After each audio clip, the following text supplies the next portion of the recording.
Greetings, everyone, to all our audiences and to our companions who are watching us today.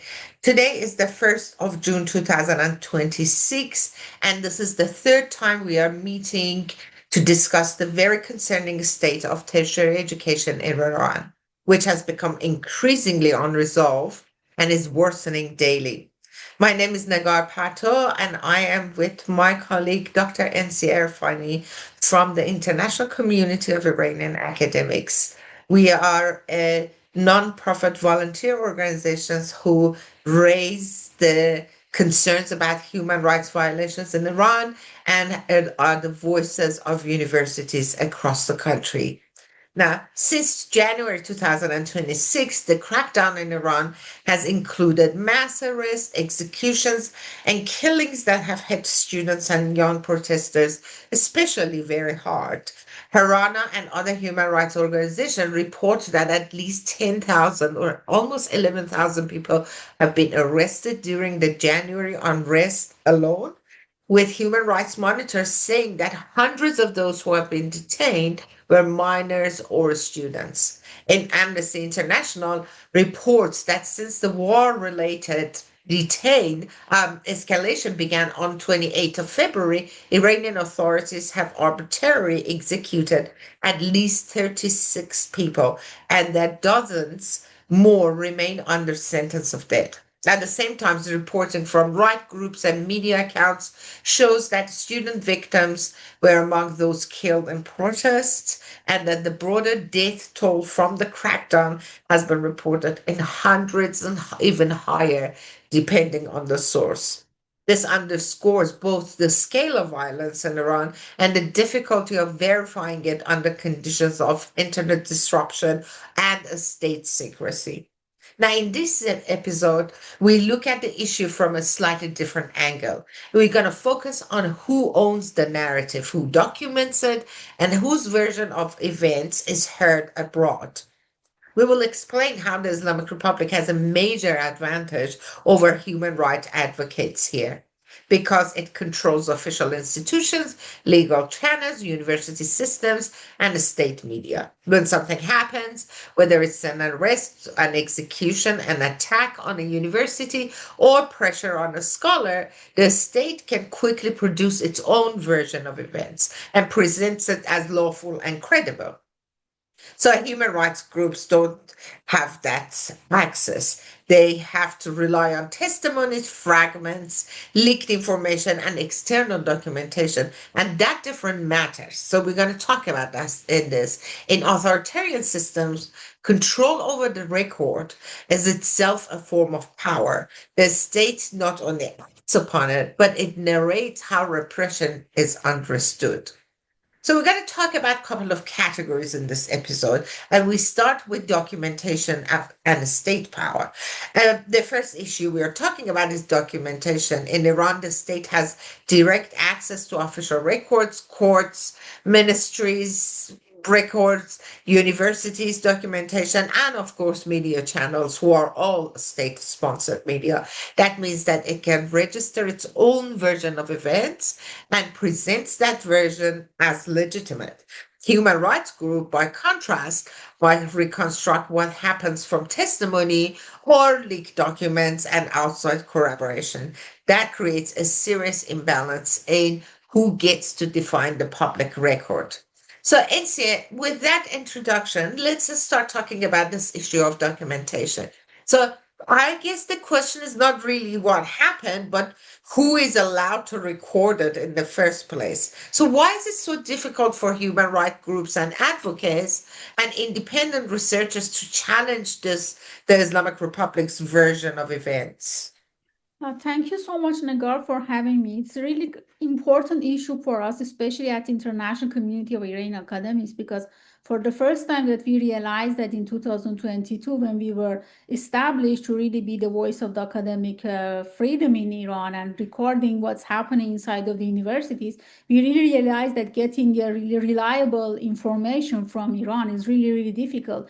even those days that internet connection was more stable than right now, and it was more accessible to getting the information, we just realized that, even receiving the information from inside Iran is really difficult because the families are really worried for more pressure about the ones that they have been affected by all the protests, the students that have been detained. And many of the cases, the students and the faculty members, they have been threatened that if they made the issue public, then their situation will become more worse, and they try to silence them. That is the something that all the dictatorships also do that. And even in the case of the executions, we realize that they always giving, the hope to the families that if you don't make it public, if you don't bring it to media, so the punishment will not be go to the executions. The families, just because of that, they keep silent. So till the last moment that the penalty happens and the execution happens or the detention happens, you never even know about the situation. And when it becomes really late, so the families, they don't really have the power to make the changes. So that's one of the reasons that we cannot get the information from inside the country. And the other point is that even when we receive the information, for example, in the case of the students, we don't have the official documents, for example, proving that that person was a student. In our case, that we are working in the case of the academia. So you don't even receive, for example, the student card, any document to be prove that that person was a student that faced such kind of the issue, because they don't really want their information to get published. So you just receiving some, fragmented information and documents, just trying to follow it up that who was that person, in which university was studied. So it's really, really challenging in that case. And the other also point is that sometimes, because all these information are coming from the social media and people put it in the social media, it never comes from the official organization inside the country, because all the human rights activities that happening regarding the case of the Iran, all of them are established outside. So there is no organization inside the country to really be able to have an access to first-hand information, to be able to do the interviews, to go, to do such kind of the qualitative information. So that's how even the ones that they are receiving information from inside, and they are the human rights activity groups outside the, some of them, even for the security reasons, they don't even share it with other groups. So they just give the total statistics, for example, that, we know that how many people have been executed, have been detained, or all such kind of the really generative information. So not really detailed one. So even when we tried as international community Iranian academies to have a collaboration with them, to really realize that how many of these people have been arrested or have been killed are the students, they don't really have the first-hand information. So because their priority is that to just documenting, the number of the killed and number of the arrested ones. So the details regarding the job of this person, the age, the other issues, gender, and all this stuff is not the priority, because there are many issues that they cannot really go to the details. So sometimes even when we know that, about the information, we don't know the detailed information of these people. So that's why it becomes really complicated. So when you have limited information and access, so then even documenting it will be difficult, especially if you want to report it to the organizations that they are really doing the job regarding the academic freedom and supporting scholars and students. So that's one of our main challenges in the case of the Iran. And unfortunately, in some of the cases, then the main narrative, as you also mentioned, is coming from the government of Iran, that they have access to everything. So then when you are also reporting something and then the regime deny that, so then you don't have any document to prove that they are wrong, because they have the documents, they have their own narrative. So they change it. So they reproduce new documents. So that's how that even if you receive the right information, since the regime which has a power, it can really deny such kind of information. So it becomes like in the duality condition, who is telling the right. And of course, since the regime of Iran has the power, that becomes more difficult. And in the case of the organizations like ICOYA, that we are the academics, the point is that we are not considered as human rights defenders. That's one of the challenges that we have. So even when we are approaching to the organizations that they are doing the human rights activities, they don't consider us as a human rights activist. because the case of the Iran is so severe, which is not as similar to their countries, that even the scholars that they are faced by the violation of academic freedom, they never receive the severe situation like Iran. So they don't understand that what's going in the case of the Iran, that even the, the ones that they are scholars, faculty members, and scientists, if they do, some activities, they will be put their life in danger and they will become human rights defenders. So that's also one of our challenges. They don't consider our organization as a human rights defender organization. We are like an NGO. So if we just report them, it's not gonna be really reliable for them in that. So this is also one of the challenges we are facing for documenting the what's happening inside Iran since last 4 years. Yeah, absolutely. I also recall a couple of episodes when, first of all, as you mentioned, there's unannounced. So we don't even know that person is in prison, let alone hear the execution. But one day we wake up and there is an execution news because the family have been threatened. So this is one of the major problems. We don't have any form of access or any kind of transparency about the legal processes. Often these are fake trials.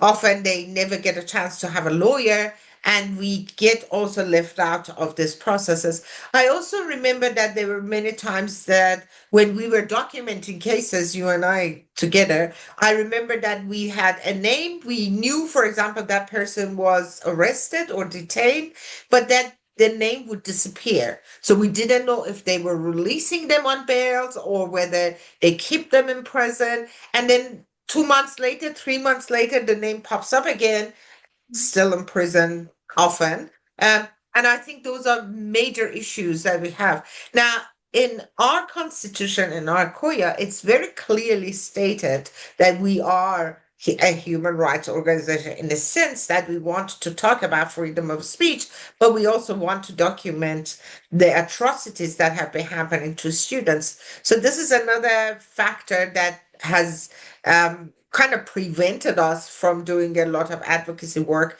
while it is very clearly stipulated in our constitution. But let's talk about another issue that is also very concerning for all of us. And I know you particularly have a lot of experience in documenting it, and that's about executions and legal legitimacy. Now, of course, the executions, a state's effort. So, a state's effort is always the case that these are legal, whether they name them as traitor to the country or the source of chaos in the society, or they call them collaborators with the United States of America or Israel. They have like a notebook of these accusations that they can pick and choose and kind of attribute it to people. In many cases, the Islamic Republic doesn't even simply carry the execution, it also actually intentionally seeks to justify it through legal language, goes to judicial procedures, and all of those in an official framing. But what question I was wanted to ask you is that in many cases we have been trying to raise concerns about people who are in the line for the death sentence or in the executions. Can you tell us a little bit about these experiences that we kind of experienced in Nicoya when these things happen? Yeah, exactly. This is one of the main concerns that we have. But before going to answering to your question, I really want also to mention about the documentation issues that, as you mentioned, we don't have a continuous information about the cases that we are documenting. That becomes also the lack of the information in general. For example, we can realize that the students have been detained, but when and where, it's not really clear what happened. So when the students have been released, on bail or whatever, that's not also clear. So that's the point. We cannot really trace what's going to happen because we don't have enough information. And also some cases, as you say, they just disappear and appear again. So that's how even the organizations that we are approaching, it's not really trustable for them, this kind of information, because they don't see the same consequence in some cases than in the other one. So that's why they are considering that if you're giving them information, the document should be complete. You should really tell that, okay, when the students have been arrested, how they've been arrested, and when they have been released, and what's happened. So this should be really clear for them. But the point is that when the internet is blocked out, when the narrative is coming from the regime, when there are many, many cases, and information that just gets lost, and maybe people, they don't really make it so seriously when the case has been released, or there is not that much danger, so they don't really cover it, so we don't really get information. That's also one of the problems that we have. In the case of the execution, that we also have another video about, that is that we also know that during the Women Life Freedom, more than thousands of students have been detained. Many of them, they lost their right for education, and even just few of them, they just get the penalty of the execution, but none of them have been executed as any student. So at least in that case, that was the situation, that although at least one of the students right now, Ehsan Faridi, is still in prison, and we don't really know that how is his case, because now we don't have the information about him for a few months when the war started. I just wanted to mention there were also few cases, but none of them have been reached the final point of the execution. What makes us really, really concerned recently, after the protests that happened in January, and the massacre that happened in Iran, is that we hear many protesters have been executed, which is not exactly even the same thing that we have seen in the Women Life Freedom. That was the last uprising that happened in Iran. Even today that we are talking with each other, two have been executed from the protesters. So that says that the situation is really, really severe, and the regime also is not really following the same process that they had before. And among the executed one, we also have the two students that they've been have arrested from the protesters in January, and they were really young, 18 and 19 years old. So that makes us really, really worried regarding the case of the execution in Iran, because it seems that it becomes really normal penalty right now for everyone. Doesn't matter in which category they also consider. And unfortunately, since the last war that happened in Iran in June, we also hear that the regime also executing the ones that they were involved in its nuclear program. And we were aware that before, for years, regime is gonna assassinating the scientists, that they were not really collaborating that much closely with the regime anymore. And also they had an access to really sensitive information regarding the nuclear program, maybe the measles program of the regime. But they did it with the name of the assassination. That becomes really, viral in Iran, that maybe Israel or the other country is assassinating Iranian scientists. But right now, the regime is doing it really, really openly. Instead of doing the assassination, putting the blame on the shoulders of the other countries, they do it the execution without really being responsible that what happened. And since they are in the secure program, these people, we don't even know that if what the narrative the regime is saying is correct or not. Are they really working for the nuclear program or the military programs of the regime? So it's not really, really clear. So just in few sentences, the regime just mentioning that person has been executed for this reason. And unfortunately, the families of these people are completely silenced, because this case was really, really severe, and of course the families were threatened. So that's why at Ikoyavi, that the issues of the execution that also happened for this student make us really worried, that never happened before. Of course, it happens after the revolution in Iran, in the times of the 1980s, especially in the Cultural Revolution. We are aware that many of the students have been arrested, but they were in the political groups that at that time the regime considered that the opposition group. So that many of them have been executed those days, thousands of them, especially in the summer, 7 years after the revolution. But after that, we never had such kind of mass executions in Iran happening so often, and especially with these really fast trials that they're completely unclear. That's why that makes us really worried. At ICOYA, we are talking a lot about this issue, and we hope that the organization that they are really supporting a violation of academic freedom, they really take that issue seriously. I think one of the reasons, in fact, that the Islamic Republic is using those terminologies like traitors to the country, the source of chaos, or all of these categories, is because then they can use it in the international global community as the matters of sovereignty. So they go, oh, they have been cooperating with our foreign enemy. This is a matter of sovereignty. You can't interfere in my sovereignty right. And they, in fact, use this intentionally, these categories, to make sure that they can do that. And these are all come with some forced um, confessions that are recorded on TV so they can go to the international community and use the same excuses that every other authoritarian states does, that this is a matter of international this is a matter of national security, this is a matter of internal debates and politics, and you are not allowed to interfere. In a way, this is a way to cripple the international community, so that in a way constrains international human rights organizations even more, even if they tried to make it much more accessible. Now let's talk about another issue, because this matter of legitimacy, the matter of executions, all of these, it's because um, universities really in Iran are political sites. They're not really only educational sites; they're political sites. And I think this brings our discussions a little bit more into the talk about why it is so difficult to talk about these issues to the international community. Now, so they are not neutral spaces. Many of the academics in those universities are employed specifically because of their loyalty to the regime. This is very similar to what Hannah Arendt talks about when she talks about the structure of universities in totalitarian states. That in fact, this is the places where they want their ideology to circle and they want to showcase, because this is also the place of resistance. Now, when the students and the scholars are targeted, it's not only an individual punishment, it actually signals that university as a place of freedom of thought and critique is under pressure, so they should be quieted.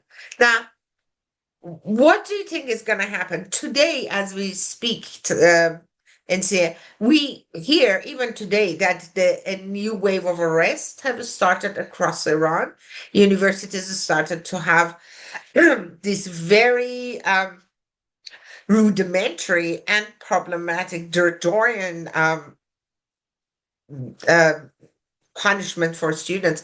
But what I wanted to talk about is actually the matter of universities, control of the universities. So, do you think that this violence that they have been employing and these all of these hiding the documentations and fabricating all these narratives as stories could actually control universities? Would it be universities have been resisting for a very long time? So why does the Islamic Republic actually does that and keeps on pressuring universities?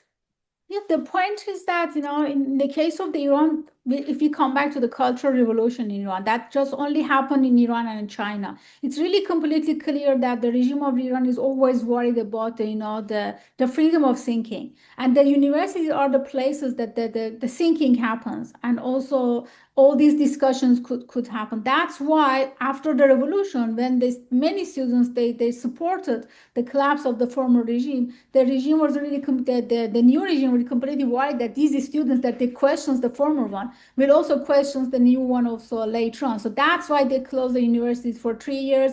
They never cared, what's gonna happen to the future of these students, that they were in the university, because many of them, even they didn't, affected by the political activities that they have done those days, if the ones even that they did not detained or arrested or being forced to leave the country, they didn't have the chance to come back to the universities because of the family issues and many many things that happened those days in Iran with the chaotic situation after the revolution.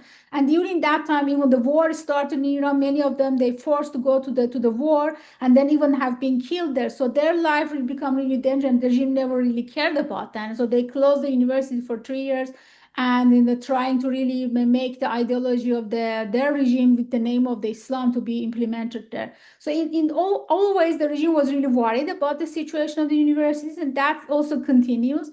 And the point is that in Iran, in many of the uprising that happened in the country, it happens among the students.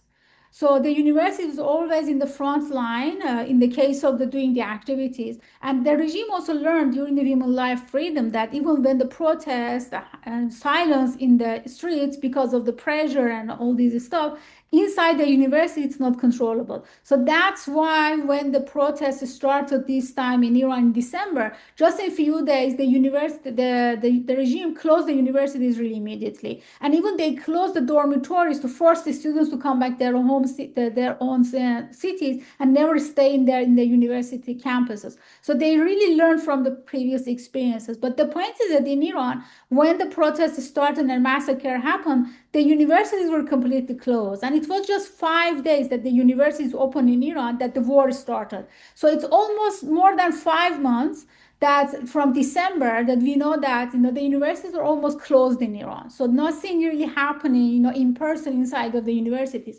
So now the question is that when the students are not even active inside of the universities, and even there is no internet connection, that they can't even be active in social media, because we know that in Iran, even if you put a video or even a picture or even writing a text or writing about your ideas, you could be arrested. Just yesterday we hear that one of the persons during the second day of the protest, there was a really big a video become really viral from the bazaar of the Iran, that one of the protesters sat in the on the street without moving, and then the police cars were in front of him. So it becomes a really viral video, and then we realize that the person who spread this video just as a story in a private Instagram has get the detain of the 10 years. Imagine, just by sending a video in a really local group of yourself, your private followers, you could be get detention of the 10 years, and now that person is in prison.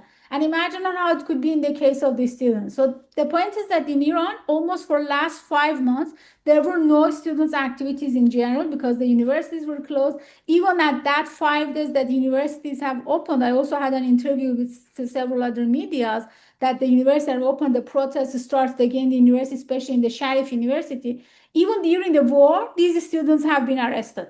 So they really follow them, they find them, they arrested them. And also we are hearing that many of these students, they also get kicked out from the university. So that's one of the things that's happening, that recently we are hearing that these students have been kicked out completely from the university. That it was not even the case during the Women Life Freedom.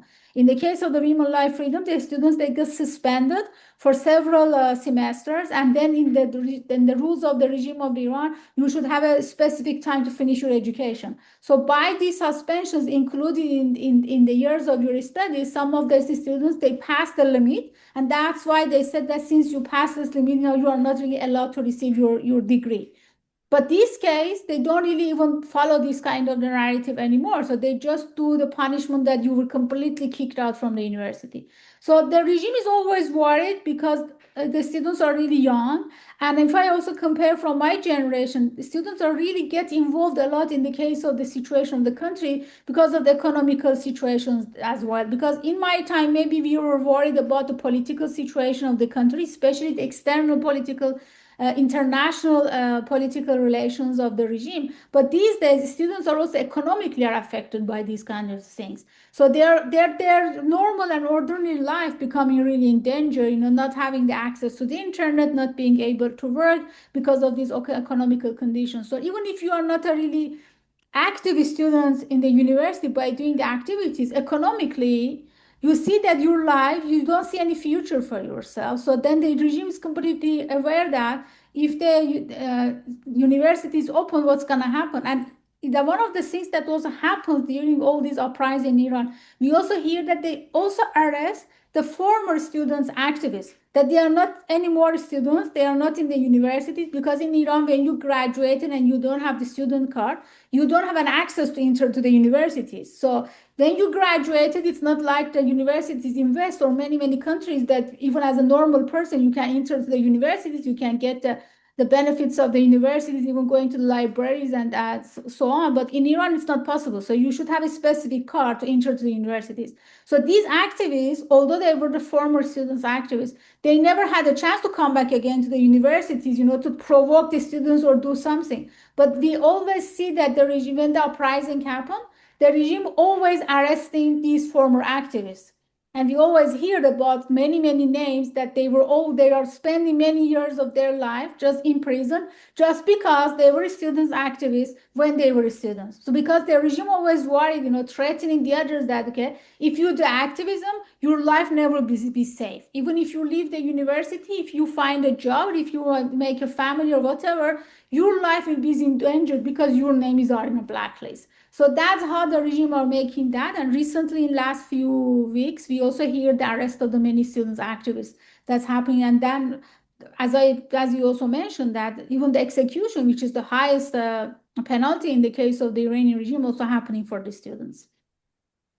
Yeah, the other interesting point, a very sad point, in fact, is that there is nowhere in the constitution of Iran that allows a university or any other person to deprive a student from studying. So the right to education should always be preserved. But because everything is so decided by the interest and the priorities of the regime, they have developed these institutions uh, like the Assembly for making decisions of the Cultural Revolution or the Council of the Cultural Revolution, where they can sit there and make decisions of depriving students from continuing their education without any decisions or any legal procedures. And this has happened about 10 years ago, 15 years ago. There was the issue of giving the students stars. And if you had some stars, you were suspended from enrollment. Then they deprived the students and they didn't give them the final records of their studies, so they couldn't apply for any universities outside Iran. Many of them got trapped for a couple of years in these circumstances. Some of them even just completely gave up the idea of continuing their education. And this has been continuing. So whatever government comes after the Islamic Republic, it needs to ensure that the right to education at the tertiary level is very, very protected. But let's end our conversation today about international advocacy and selective responses. So one of the hardest part of our work in ICOYA has been trying to convince organizations abroad to document, publicize, advocate for students and scholars who are imprisoned or facing execution. This is where the gap between evidence and responses become most painful for us, I believe. Even when we send official documents, credible testimonies, and supporting documentation, many organizations remain silent, or they are slow in responding to us, or they are even selective in their engagement with the questions and the problems in Iran. Sometimes they say they need more proof. Even in some cases, when the states, the Islamic Republic, announced the arrest or the detainment, we still see those responses from organizations. Even when the evidence already exists, we are asked to provide more evidence. Sometimes they focus on one symbolic case and they don't talk about other cases, and they ignore the wider patterns. Sometimes they respond only when an issue becomes very widely viral in the community or very politically comfortable so they can talk about it. That means the problem is not only repression in Iran, it is also a failure of the international organizations to respond consistently when the victims and the survivors of these atrocities are politically inconvenient for them. So it's a matter of convenience. I know that we have been talking about these issues together off this program many times. Would you like to talk about your experiences, Tasneem? Nancy? Yeah, exactly. That's a really good point because we just realized that, all these organizations in support of academic freedom and scholars' interests, they are completely failed in the case of the situation of Iran. The main reason that comes to my mind is that all of these organizations are just supporting scholars. And by them, the meaning of the scholars for them, the definition of the scholars is that the ones that they have a PhD.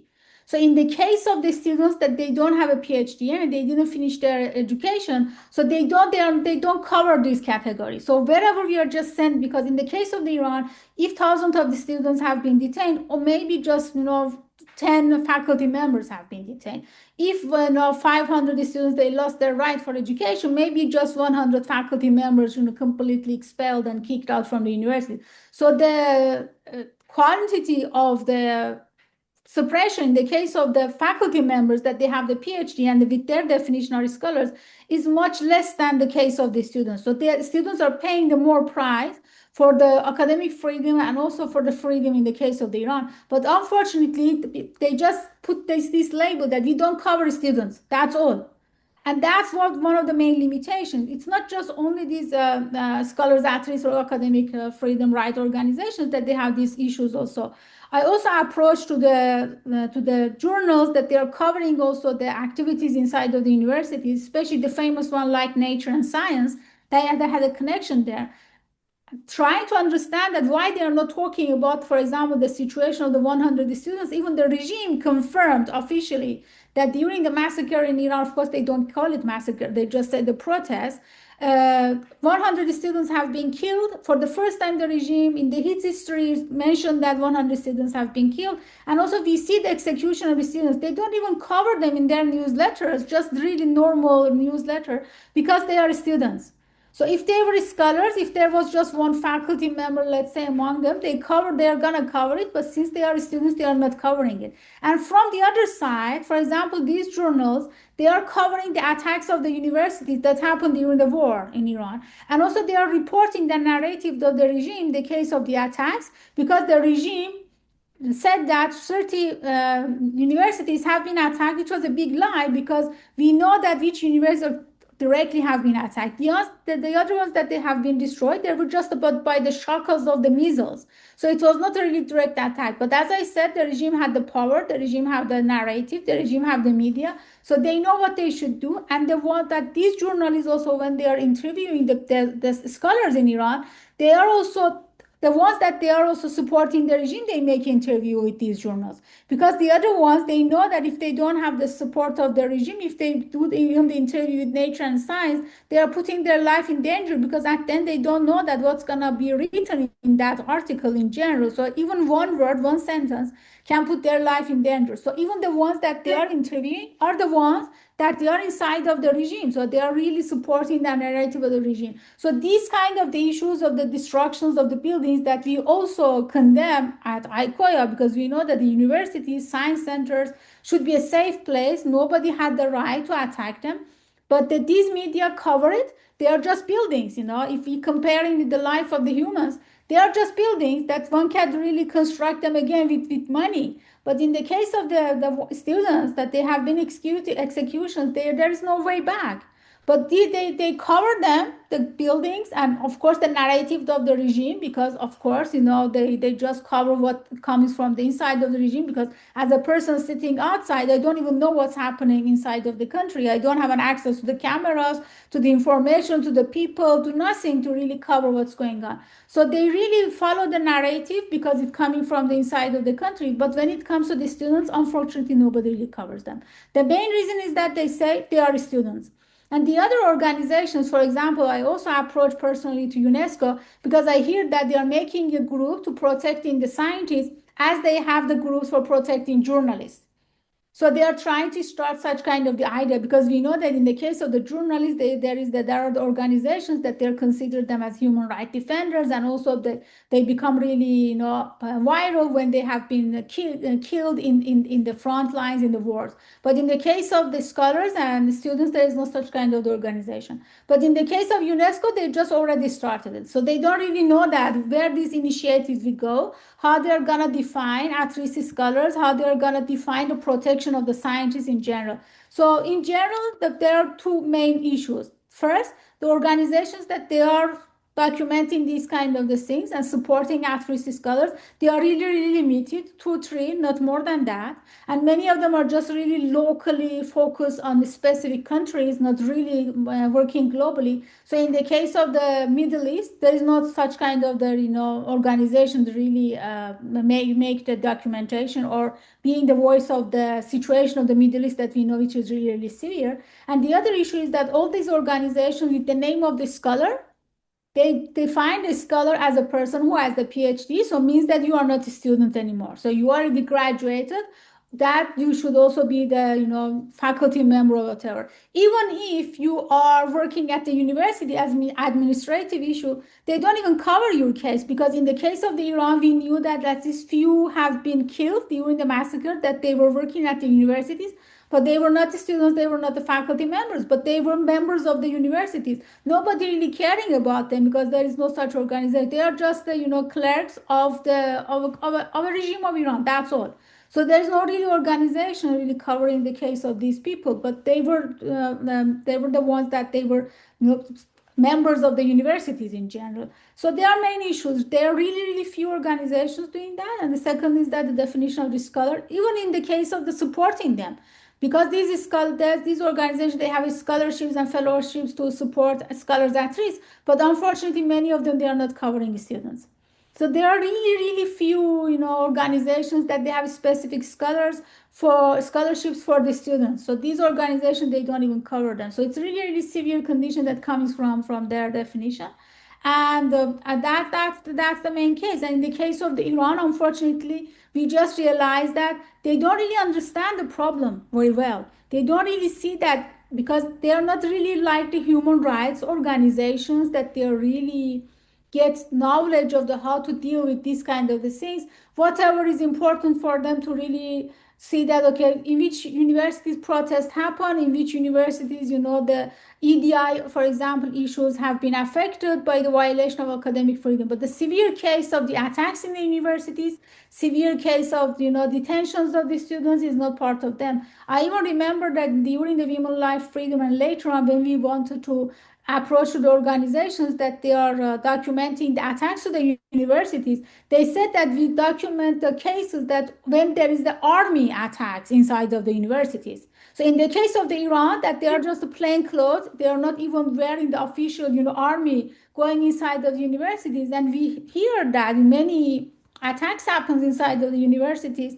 They don't cover them, because they don't see them as army members going inside of the University of Iran. So that is the lack of the information, that the lack of the situation, that they are not really aware of that, which is also happening in many cases. For example, today we hear that in the case of the flight 752, that also just fallen by the missiles of the IRGC in Iran, they change one part of the one charter of these rules, that they realize that when these such kind of the things happen, the country that issue happened is responsible for that, for documenting.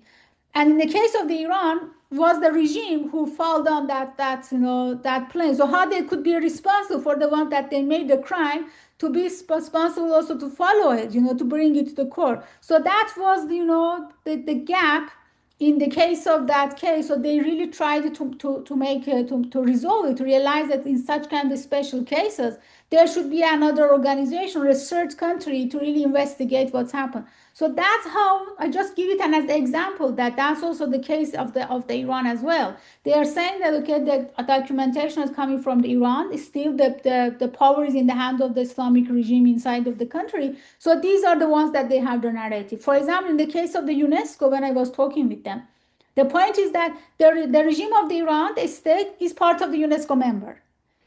So the human rights organizations, or organizations like ICOIA, that they are academic organizations, they could never become a member of UNESCO.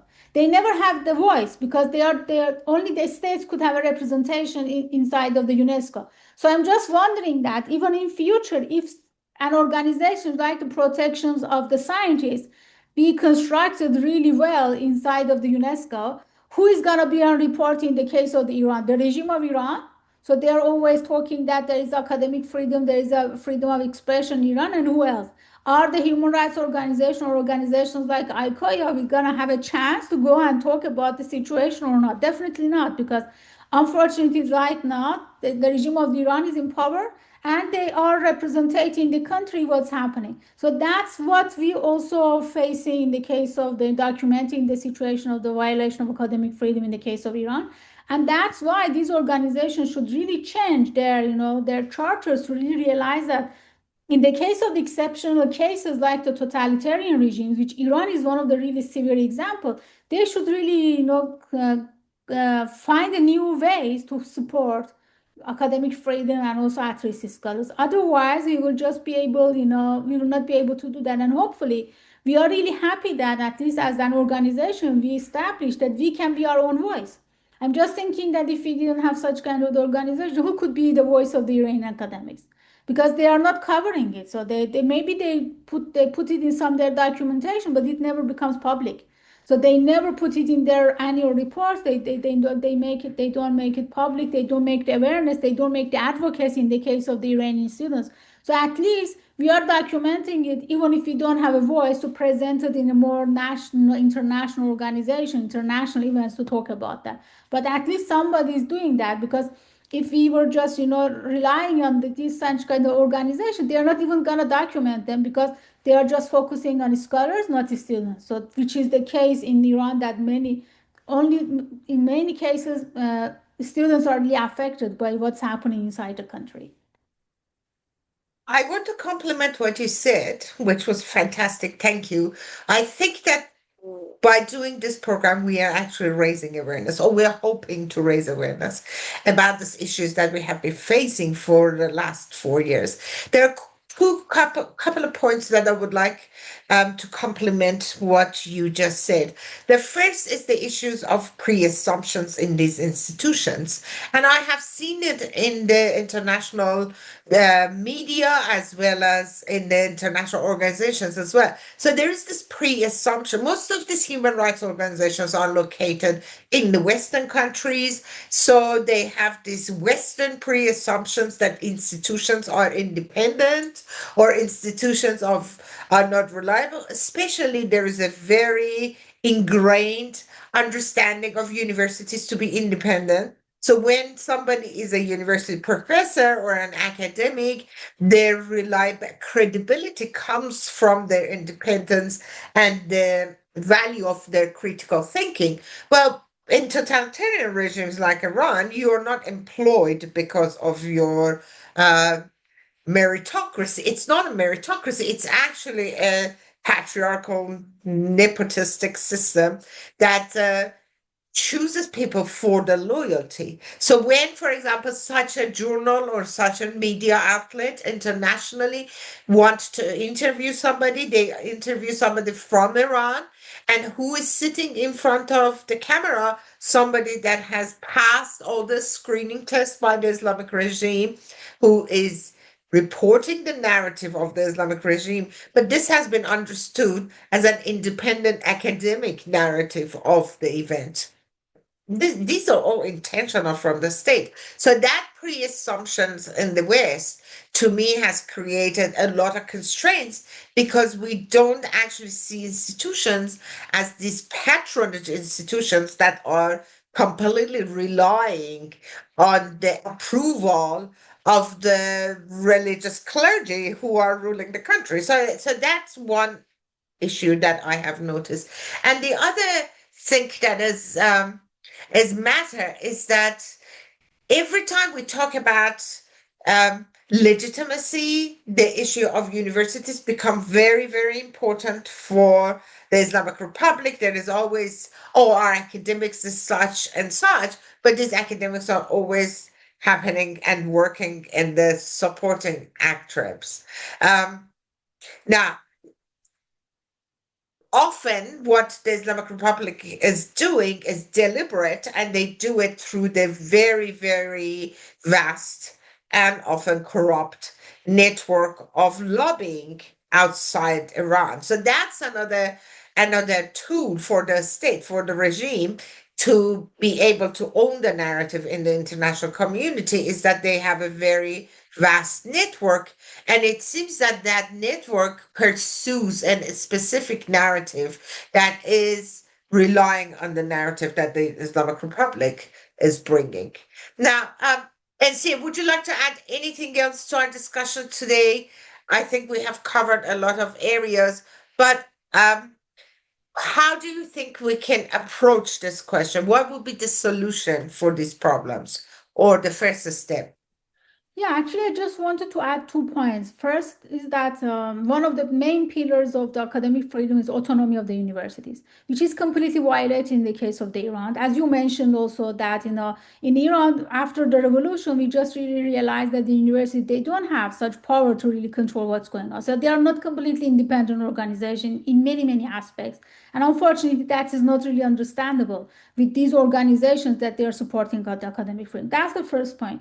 The other also issue is that even the scholars outside of Iran, that they are using the academic freedom and freedom of expressions, they're just supporting the regime because there are many supporters of the regime outside of the country that they also had the chance by the scholarships of the regime to go outside of the country to really do their education to be the voice of the regime. And these people, they have, they are using the academic freedom issues in West. They're just talking about because they know that they are not going to be questioned by the regime of Iran, even if they do the interview with the media, that the regime always putting it's in the blacklist. So they are really free to do these interviews, all these narratives. They have a right to use these academic freedom expressions for themselves just to support the regime. But there are many scholars that they are really against of the regime of Iran, and many of them they are living in exile. They don't have right to come back home anymore. They are not speaking up because they are worried about their own safety and also the safety of their families. And which voice is coming from inside is the voice of the regime, and even the ones that they are interviewing even outside of the regime, also outside of the country, they are also saying the same narrative of the regime because these are the ones that they are supporting the regime. They are really, really minority. Of course, I don't have the statistics, but in general, but since they have a voice, the points that people are supposing, there are many scholars even outside of the country, they are supporting this regime. And unfortunately, in the case of the war, we also realize that the groups that they are anti-war also, they are also supporting the regime of the Iran without really being able to realize that what happened in the case of the massacre in January inside of the country, or the other protests that happened. So these people that they were against war, also they are also supporting the regime by being in the protest of the anti-war all around the world. That they are somehow indirectly, I could even say that directly, they are supporting the regime of Iran. And among them also there are many educated people, many students that they are also following such kind of narrative. So we are in pressure from both sides, from the narrative of the regime from inside of the country that they still have a power. They are representing the country in several international organizations. You even know that Iran also is in the chair of the Human Rights Council of the United Nations. That it's really, really big shame for such organization. And also the scholars that they're outside of the country also as well, these are the ones that they're speaking up a lot. And you see that the narrative is similar to the narrative of the regime, are the ones that they are really supporting the regime by using the academic freedom expressions that they have. So I just wanted to say that the case of the Iran is completely exceptional, as I also mentioned in our interview with the case of the execution. And I don't really expect that the organizations that they are just established for normal and orderly cases, not the chaotic situation of Iran, to be able to have, to have the initiatives, to have the right, to have, programs to be able to see that what they should do. But we are just talking about these kind of the cases that they should be really change their structure. They should really realize that in the case of the totalitarian regimes, the concept is completely different. It's not even that similar to the case of the dictatorship, especially in the case of the Iran. We talked about the case of the students, but in many of the cases, the punishment is because the regime is saying that they are making against the rules of Islam, against the rules of the religion. So that's why they could be detained, they could be arrested, these students, because they are against Islam, not against the regime. So that's how many of the organizations in support of the human rights, they just get silenced because maybe they are supposing that maybe their religion is in danger. So they are just really keeping silent. And many of the punishment in the case of the students especially, it's not not just that they lost their right for education. Even the punishments like that, you are lost your right to live in the country, you lost your right to be active even in social media for years. These are the such kind of the punishments that never happen in the other places in the world, and not in a really big scale. So these organizations are not really aware, because we are the first country more or less facing such kind of things. Especially, for example, if you are comparing with the massacre that happened in Iran, this is the biggest one in the history of the history of the humanity. So that's how these all these organizations completely failed, how they should do, how they should act. So I can really understand that even the case of the organization that they are supporting academic freedom and activist scholars is exactly the same thing. But we are doing this conversation to say that, okay, if the such kind of the things happening, if you are really seeing such kind of the things, you should change your structure. You should change your definition of the protection of the scientists and students, because whatever you have right now is not working in the case of the Iran, and maybe in future in other cases. So if you don't protect it right now, that could be repeated somewhere else. And hopefully, I'm really happy that at least at ICOIA we are following such kind of the issues because of the history of our own country. But we also be really, happy that if these organizations also learn from our experiences to really help us also to be the voices of what's happening inside of the Iran, and also for the students and scholars, because that for me it looks like the similar to the what happened during the Second World War. Of course, it was a really, really severe situation, but those days we really wake up too late.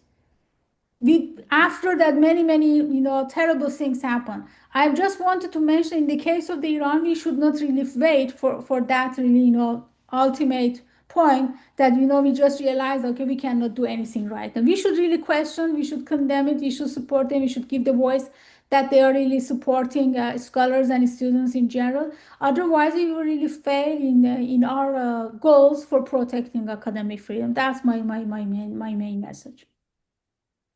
Thank you very much, Ansia. I think these conversations, we originally wanted to record one, and then we decided to continue our conversation because they have been we don't see any improvement. In fact, we see quite a lot of regress in the last couple of weeks, and the situation is getting worse. So thank you very much, everyone, for being with us for the last hour. What we have been really talking about is how the Islamic Republic attempts to control the narrative of the violence and atrocities it commits inside and outside Iran. It wants to control not only what happens, but how it is recorded, how it is described, how it is reflected in the international communities. And we are one of those advocacy groups who are resisting this domination of narrative and this hegemonizing the narrative of what's happening in Iran. It's not just for us a crisis of education, it's a crisis of truth, credibility, and also public understanding and awareness. That as we talk, if we are serious as academics, if we are serious about defending the students and the scholars and universities across the world, we should be sensitive about Iran.